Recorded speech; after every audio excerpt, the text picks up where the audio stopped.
Hola Sigmáticos, bienvenidos a un nuevo concierto de Sigma Orionis. Como sabéis, recientemente pues, lamentamos mucho la pérdida de uno de nuestros compositores más relevantes de la música del siglo XX en España, Luis de Pablo, y como homenaje a él mismo, hoy vamos a contar de nuevo con su música en nuestra temporada digital. Será la obra Corola, y para presentar esta pieza, hoy nos acompaña Iker Sánchez, que es el director que veréis más tarde en el vídeo, que dirigió esta obra junto con Sigma Project. Hola Iker, ¿qué tal? ¿Cómo estás? Hola, aquí estoy encantado de estar con vosotros. ¿Qué tal? Muy bien, muchas gracias por estar hoy aquí. Y pues nada, empezaremos con tus primeras experiencias en torno a Luis de Pablo y a su música. ¿Cómo fue ese primer acercamiento con él?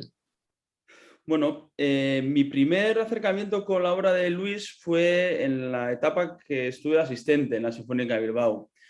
Juanjo Mena dirigió alguna pieza sinfónica y recuerdo que la orquesta fue a algún festival y bueno, ese fue el primer contacto, él estuvo por allí. Tampoco tuve ocasión de hablar mucho con él, pero sí que recuerdo un primer encuentro con él cuando dirigía Cráter Ensemble, que fue un ensemble que hicimos en San Sebastián, unos compañeros de estudios de Musiquene, y participamos, yo creo que era la segunda vez o tercera vez que participábamos en Quincena, en el ciclo de música contemporánea, y interpretamos una obra de Luis. Fue una obra para ensemble y voz, se llamaba Manantial, y él estuvo con nosotros, nos acompañó en los ensayos, y ahí sí que tuve la ocasión de poder charlar con él y poder conocerle en persona. Bueno, tengo un grato recuerdo, realmente recuerdo a una persona muy afable, ¿no? Muy intelectual, muy calmada también, ¿no? Pero con las ideas muy claras, ¿no? De lo que quería escuchar.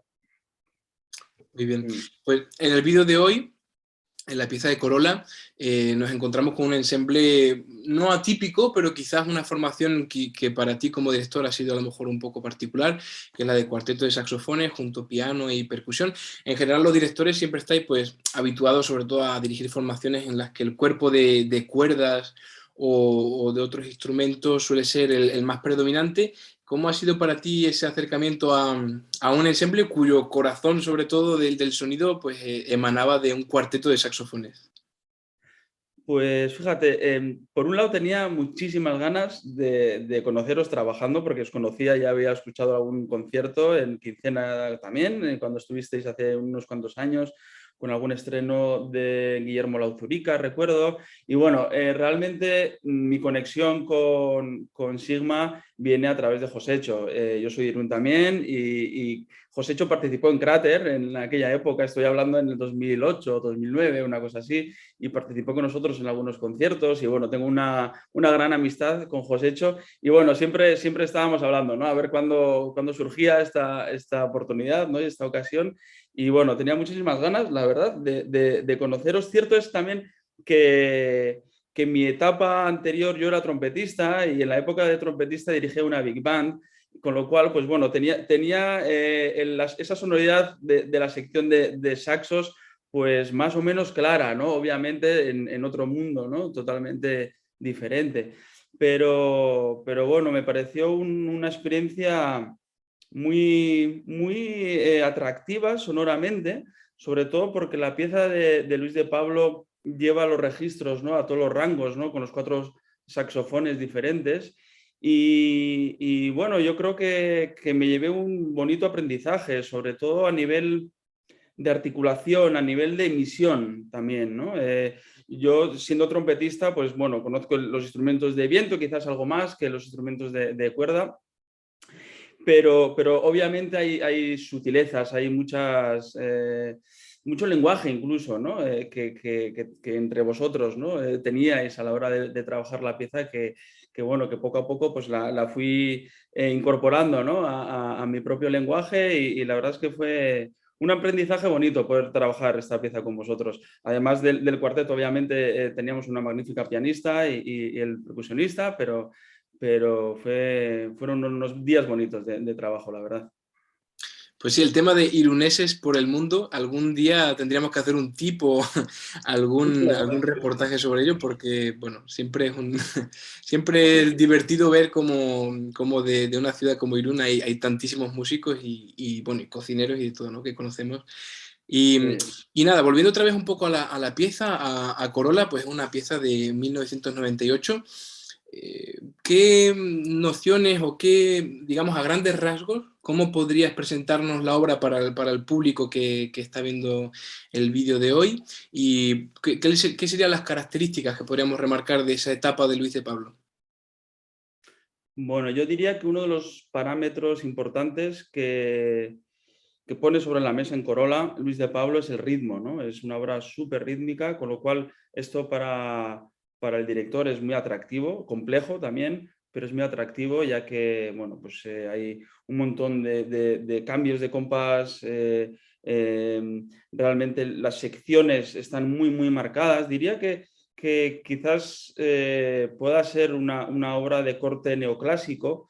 Hay una armonía en muchas ocasiones muy, muy clara. El cuarteto va en paralelo, ¿no? En muchísimas veces. Sí que hay algún momento al final de una cadencia y el piano lo que está haciendo es envolver, ¿no? Con algunos arpegios y coloreando de alguna forma, ¿no? El color del cuarteto. Pero bueno, yo creo que es una obra muy atractiva para escuchar, con muchas secciones, ¿no? Muy diversas y sobre todo energética. Es una obra muy, muy energética, ¿no? Que va desde lo más grave, ¿no? Con ese barítono a los agudos, ¿no? Del soprano. Así que yo creo que la gente que escuche la pieza, que yo creo que la va a disfrutar, va a disfrutar de esta grabación. Tengo Seguro buen que sí. recuerdo además de cómo funcionó en el Festival Musicaste. Sí, Muy cierto, bueno. cierto. Seguro, bueno, esperemos que disfruten mucho de la escucha. Para muchos más detalles técnicos y sobre la cuestión de la dirección, tendréis el tip de Iker al final del vídeo, que hoy hemos decidido que, ¿por qué no ceder un espacio a alguien con un perfil totalmente diferente, que no sea solamente cuestión de saxofonistas y de compositores o de curiosos del saxofón, sino que también podamos abrir a otras inquietudes y a otros parámetros, así que al final del vídeo podréis conocer un poquito más sobre la dirección de la mano de Iker. Muchas gracias, de hecho, aprovecho para darte las gracias por haber participado también en el tip, y para todos vosotros y vosotras, esperemos que disfrutéis del vídeo de Corolla y nos vemos más adelante. Un saludo. Un saludo, placer.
Hola, buenas tardes, sigmáticas y sigmáticos desde el Teatro Real.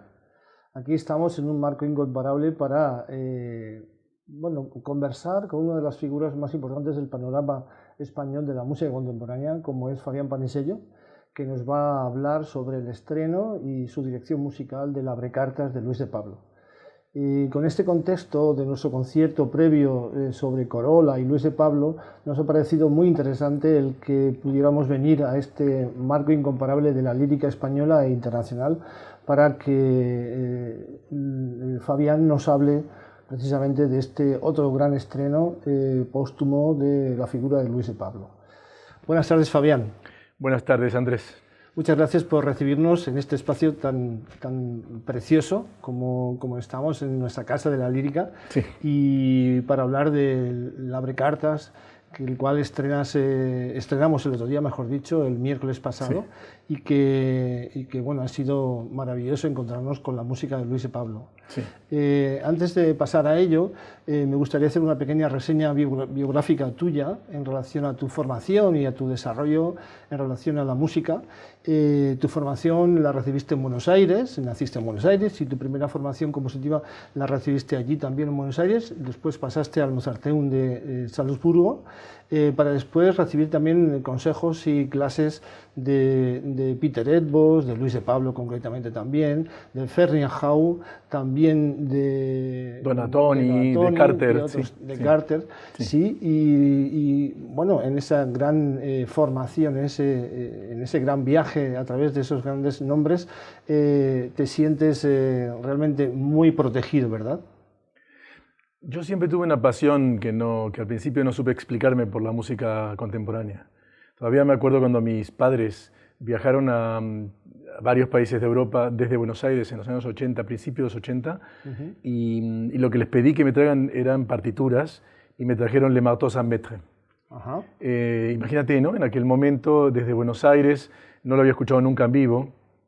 Después lo pude escuchar en ese mismo tiempo porque Boulez vino a Buenos Aires con el Intercontemporain. Pero de alguna forma yo tenía una pasión por este lenguaje.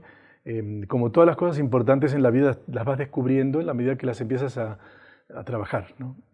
Sí, luego por eso creo que busqué entornos adecuados para desarrollarme y consejos de gente a la que yo admiraba mucho. E incluso con Boulez también trabajé, con Stockhausen, con Berio, porque eran como mis ídolos, digamos, y siguen siendo, ¿no? Como un conjunto de personas muy especiales en esta labor. Así que bueno, sí, mi educación empezó en Buenos Aires, como bien dijiste, empezó como instrumentista. Yo empecé tocando el piano y la viola durante muchos años. Y lo que pasa es que descubrí que me gustaba improvisar y crear cosas. Antes de saber que quería ser compositor, improvisaba muchísimo. Mi madre es directora de teatro y entonces me pidió alguna vez que le haga unas piecitas para una obra que era para niños. Y entonces hice las piezas y las memoricé y entonces las toqué, las grabé. Y esa fue como mi primera obra, tendría 13 o 14 años, ¿no? Y después me veía siempre con los instrumentos, que una buena parte del tiempo, entre Beethoven y Brahms, yo improvisaba, inventaba cosas. Así que eso me fue llevando después a la música de creación y a ir dejando los instrumentos en un segundo plano. Y mi instrumento actual es dirigir. Claro, y después de esos fundamentos, tu camino te llevó a ser director del Plural Ensemble, a llevar durante muchísimos años la dirección de la Escuela Reina Sofía, a muchos espacios de la gestión y de la cultura en torno a la música que te han encargado de una visión muy completa, con mucha perspectiva, de lo que significa el panorama español. ¿Cómo nos ves? ¿Cómo nos ves desde tu perspectiva, desde esa experiencia tan cargada de grandes conciertos, ¿no? Yeah, posiblemente sea mi origen. En países como Argentina estamos acostumbrados a hacer de todo, ¿no? El que me haya llevado a, de alguna forma, estar volcado a no negarme nunca a hacer tareas que se me presentaban posibles. Por eso es que, y al mismo tiempo porque sé que la gestión, por ejemplo, es una parte bastante importante, fundamental, diría, tú lo sabes perfectamente por el Sigma Quartet, de poner en marcha cosas. La rueda de las cosas no ocurre sola, ¿no? Sino que uno tiene que estar constantemente también empujándola, ¿no? Para que ruede, ¿no? Y esto fue básicamente, yo creo que lo que he ido haciendo, tanto en unas áreas como en otras. Es verdad que las circunstancias me pusieron con responsabilidades, ¿no? De alguna manera, y que conozco muchos músicos, he ido conociendo el panorama, no solo el español, la verdad es que conozco otras realidades también en Europa, en países con los que yo colaboro bastante, y creo que por un lado se produce un desarrollo evidente de la calidad de los músicos, en todos los sentidos, intérpretes y compositores.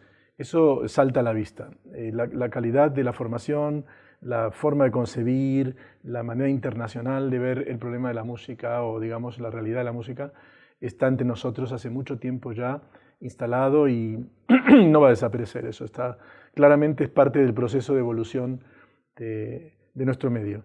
No acompañan las instituciones de la misma manera, ¿no?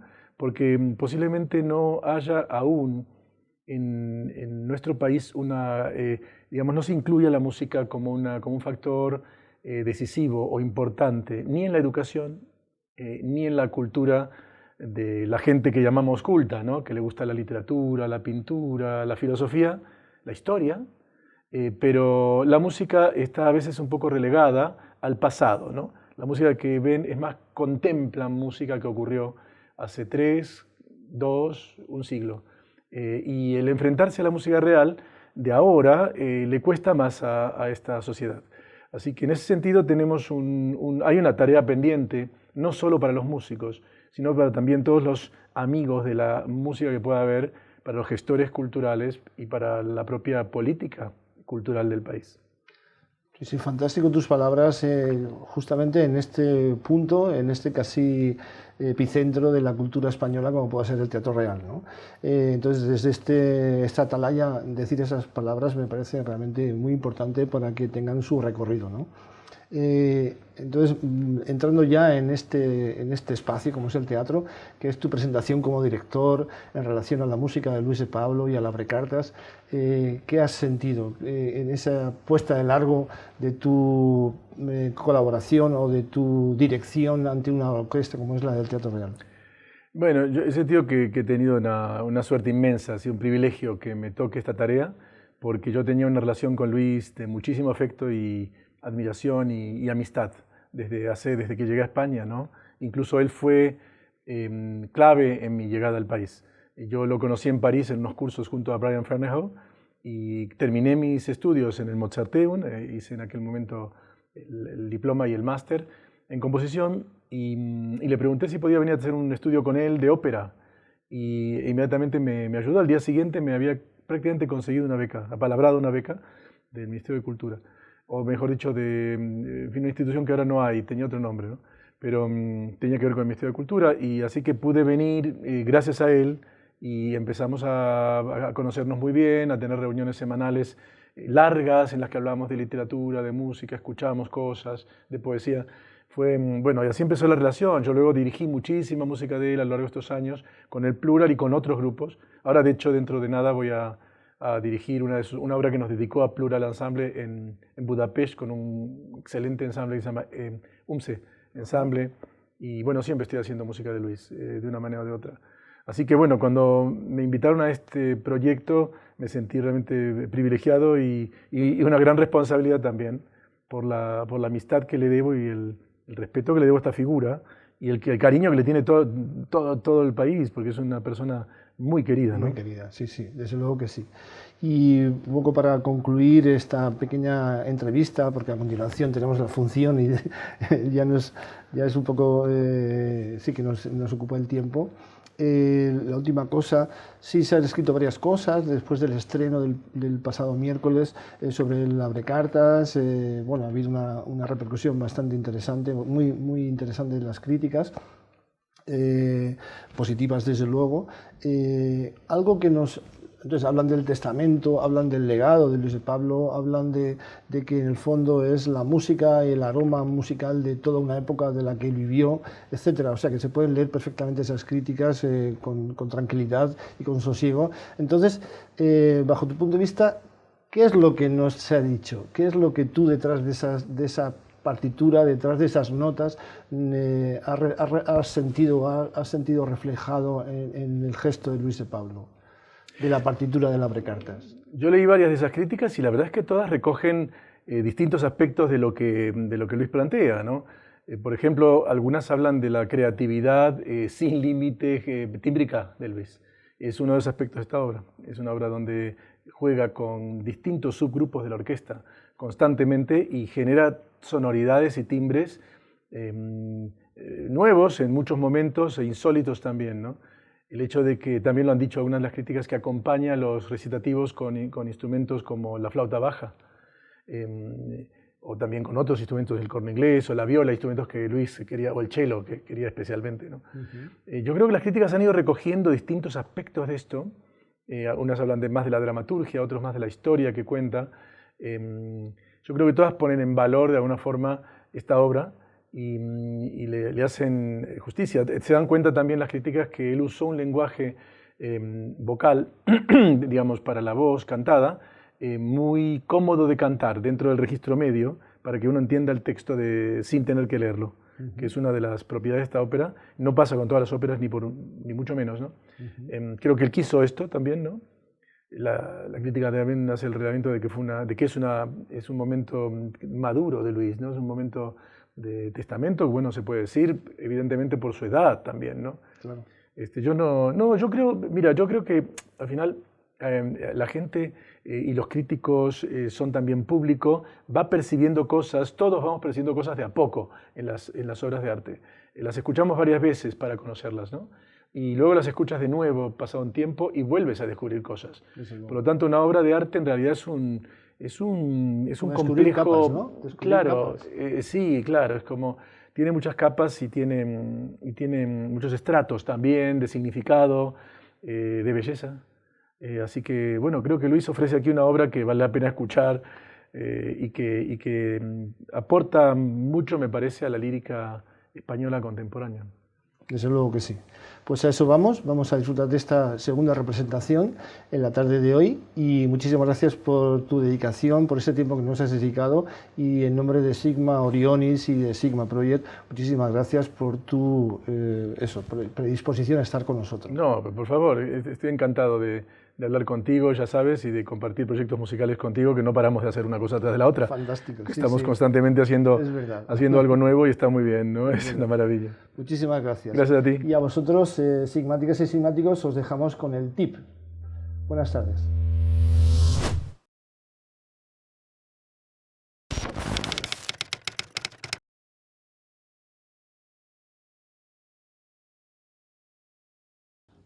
Hola amigos sigmáticos, ¿qué tal? Soy Iker Sánchez, director de orquesta, y encantado de estar con vosotros para hablaros de la labor del director de orquesta en la música contemporánea. Mi primer contacto fue allá por 2004, cuando un grupo de amigos nos juntamos en Vitoria-Gasteiz y bueno, creamos un ensemble, una agrupación de cámara, sobre todo para interpretar la música del siglo XX, y tuvimos la suerte de tener a varios compositores en nuestro entorno.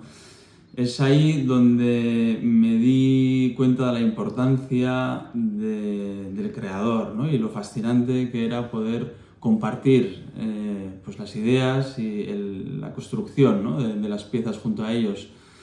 El creador y el recreador. Nosotros como intérpretes somos los recreadores y conjugar, ¿no? Crear ese puente entre la creación y la recreación, pues me pareció algo mágico, ¿no? Y a partir de entonces, pues siempre he tratado de estar vinculado a la música actual. Hablando de la técnica del director de orquesta, en términos muy generales, del gesto del director, no es igual dirigir una orquesta cuando estás trabajando un repertorio romántico, cuando estás dirigiendo ópera o cuando diriges música contemporánea. En el caso del repertorio romántico, el gesto debe de acompañar las líneas largas, el sonido ancho y amplio. Diría incluso que la implicación corporal es mucho mayor y el gesto incluso debería de comenzar desde el hombro. Cuando dirigimos ópera requiere de una técnica muy depurada, ya que tienes que conjugar, tienes que crear un puente entre los dos mundos, el mundo de la escena y el mundo de la orquesta, que debe acompañar la respiración, ¿no? de los cantantes que hay en escena. Y en la música contemporánea diría que necesitamos un gesto mucho más concreto, más pequeño. A nivel físico diría que el gesto debe partir más de la muñeca, debe ser muy, muy concreto, muy rítmico, sobre todo porque en la partitura que nos podemos encontrar de la música contemporánea podemos encontrarnos con un montón de elementos, con lo cual siempre que el gesto sea menor vamos a captar esa atención del ensemble o de la orquesta con todos los timbres y colores, ¿no?, que podemos encontrar en cada pieza de la música contemporánea. El director de orquesta desempeña diferentes responsabilidades, diferentes papeles a la hora de interpretar una pieza. Una de ellas es la dinámica de ensayo, ¿no? Una vez que estás delante de la orquesta, de la agrupación, esa comunicación que tienes con los músicos, esa comunicación verbal y no verbal, ¿no? Esto es la gestual. Pero previamente el director de orquesta debe de conocer, debe de analizar, debe de meter dentro de su propia piel el lenguaje de cada compositor.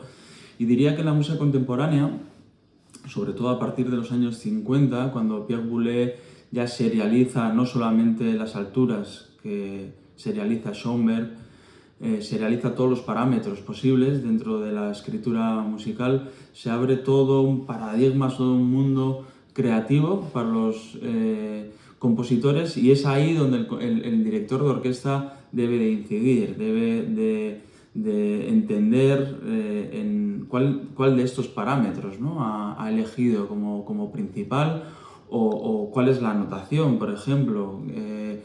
Cada compositor puede recurrir a una notación totalmente diferente unas de otras, con lo cual pues me parece un mundo complejo pero muy enriquecedor, ¿no?, a la vez, y más, como decía antes, si realmente tienes ese contacto directo con ellos, ¿no? He tenido la suerte de poder estrenar mucha obra nueva, de conocer a compositores, con el aprendizaje que supone eso, ¿no?, para cualquier director de orquesta, dirigir diferentes ensembles. Tras TI-04 creamos en San Sebastián Cráter Ensemble, con algunos compañeros de estudios de Musiquene. Hoy en día dirijo Bilbao Sinfonieta, un proyecto súper ilusionante, también con el que estamos en relación estrecha, en contacto estrecho con compositores jóvenes. Pero en este recorrido quizás me quedaría con una anécdota, y fue cuando era director asistente en la Sinfónica de Bilbao. Juan Jomena debía dirigir una obra nueva de Félix Ibarrondo en Musicaste, y por agenda no podía, entonces me ofrecieron a mí este proyecto. En aquel entonces no tenía tampoco muchísima experiencia con orquestas grandes, amplias, y además encontrarte con una obra tan compleja como las que son, ¿no?, rítmicamente, Félix Ibarrondo, las obras de Félix Ibarrondo, pues bueno, fue un trabajo muy arduo. Incluso estuve en París hablando con él sobre la obra, me estuvo dando algunos tips, y la anécdota viene el primer ensayo que me pongo delante de la Sinfónica de Bilbao para empezar a trabajar. Espira se llamaba la pieza. Yo tenía todo apuntadísimo, tenía todo clarísimo, y claro, esa idea que yo tenía, sobre todo a nivel métrico, ¿no?, 2-3-3-2, yo creía que a nivel gestual ellos iban a reaccionar a la primera. La orquesta iba a entender lo que yo quería proponer de primeras, ¿no? Y enseguida, al minuto 3, los músicos me paran y me dicen: Iker, merece la pena que dediques media hora o los minutos que hagan falta para contarnos qué es lo que vas a hacer en cada compás. Desde entonces me llevo esa idea, esa experiencia allá donde voy, sobre todo con obras complejas métricamente, ¿no? Y bueno, son pequeños aprendizajes, ¿no?, que vas adquiriendo, ¿no?, a lo largo del recorrido, sobre todo en la música contemporánea.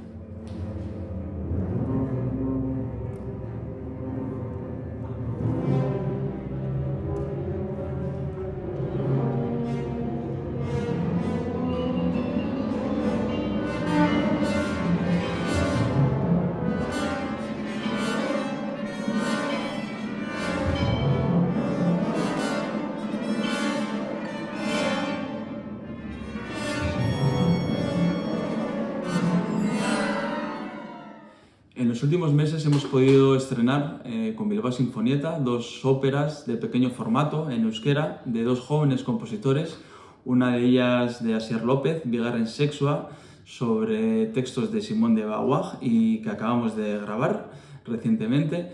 Y la segunda, que me gustaría mostraros en un pequeño teaser que grabamos en el estreno, sobre música de Francisco Domínguez, Arroxa Zuriaren Artean. Es una obra que recoge las baladas del siglo XII al XVI en Euskadi, que también podremos presentar en diferentes festivales la temporada que viene.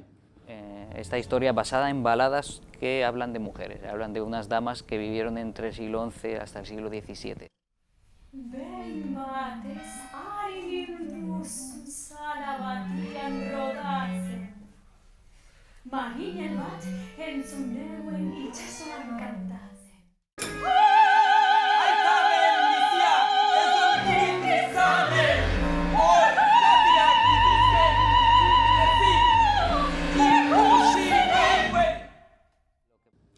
Bueno, hasta aquí esta pequeña introducción, este pequeño tip sobre mi experiencia en la música contemporánea. Agradecer a Sigma Project por esta iniciativa tan interesante. Deciros también que guardo un recuerdo estupendo de la interpretación que hicimos de una obra de Luis de Pablo en Musicaste hace 1 año y medio, una cosa así. La obra se llamaba Corola para cuarteto de saxofones, piano y percusión. Y nada, que espero que volvamos a encontrarnos con esta o con otras obras junto a Sigma Project. Eskerrik asko.